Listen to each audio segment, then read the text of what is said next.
Hey guys, Thomas Joseph here, and for today's Kitchen Conundrum, we're answering one of your questions. You've been asking a lot about bread and how to get that crisp exterior crust. It's much easier than you think. It is actually minimal effort, but the one thing you do need is a little bit of time. So today I'm going to show you how to make this delicious no-knead bread. It has a chewy interior texture and a great crunchy crust on the outside. Most people these days are buying bread in the supermarket and it kind of looks like this. It's soft, it doesn't have that wonderful crunchy crust, and today I'm gonna show you how to do it. I have in this bowl here 3 cups of bread flour. Now, bread flour is important here as opposed to all-purpose flour because bread flour has a higher amount of protein in it. So bread flour can go anywhere from 11 to 13% protein, and that's what you need to create the wonderful chewy structure that you get in a bread like this. So 3 cups of that. I need 1 teaspoon of fine sea salt here.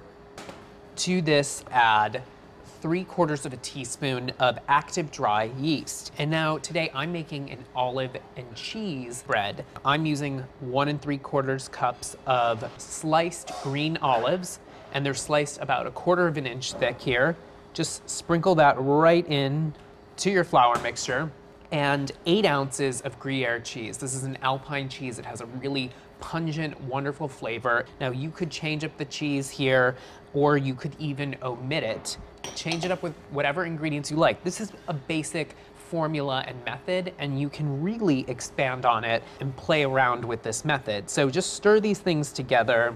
Add 1.5 cups of cool water. Now, when I say cool, that means between 55 degrees and 65 degrees because this is a slow rise. So the cooler the water temperature, the less of an effect it will have on the yeast, which is what we're looking for, a slow fermentation. So I'm just gonna mix this together.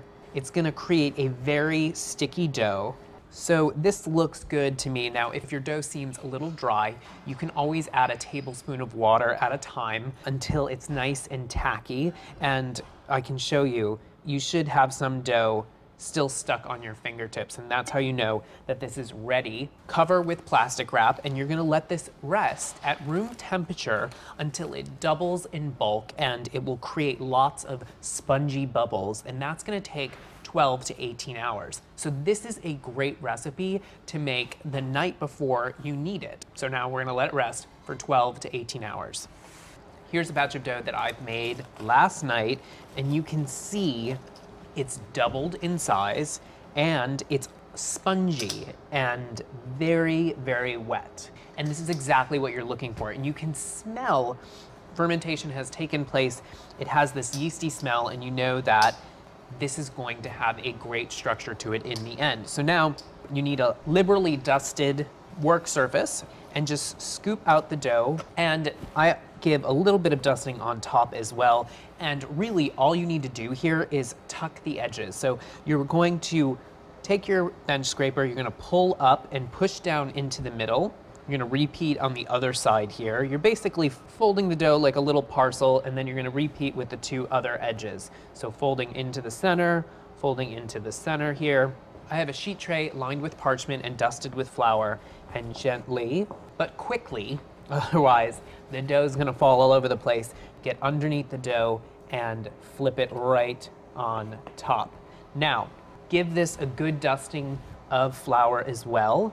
On top of this, I'm gonna use a little bit of wax paper and 2 towels, and this really helps to keep a nice warm environment, and this sits out on the countertop for 1.5 to 2 hours until it's doubled in bulk. And when you press on the dough doesn't bounce back. It keeps or holds the impression. Now, if it does bounce back, you just need to let it rise for about 15 more minutes and it should be good. So here we go, 2 hours. Now for the fun part, the baking. Now to simulate a bakery oven, we are using an enamel cast iron pot because this really does retain the heat. So I had my oven preheating to 475 degrees with the rack in the lower third with this pot in the oven.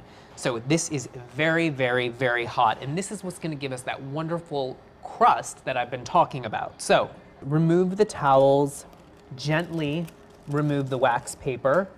So now here's the tricky part. Lift the parchment up and invert this into the bottom of your hot pot. And now you're just going to peel the parchment up, place the lid on the pot, and now this goes into the oven for about 25 minutes. Then you're gonna remove the cover and bake for an extra 15 to 30 minutes until it's nice, dark, golden brown in color.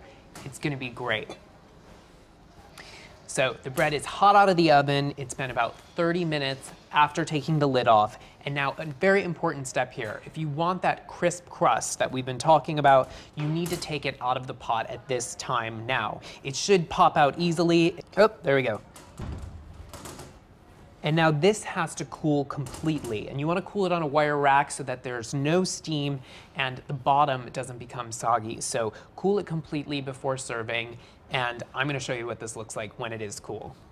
All right, guys, our bread is completely cool. I'm so excited to try this. Now, any combination of add-ins that you like, you can play around with this bread. If it's walnuts, if it's Kalamata olives, if you wanted to add some raisins, that would be great. And this bread is literally no fuss at all to make, and yet the outcome is so delicious. Give it a try. Let us know what you think right in the comment section below.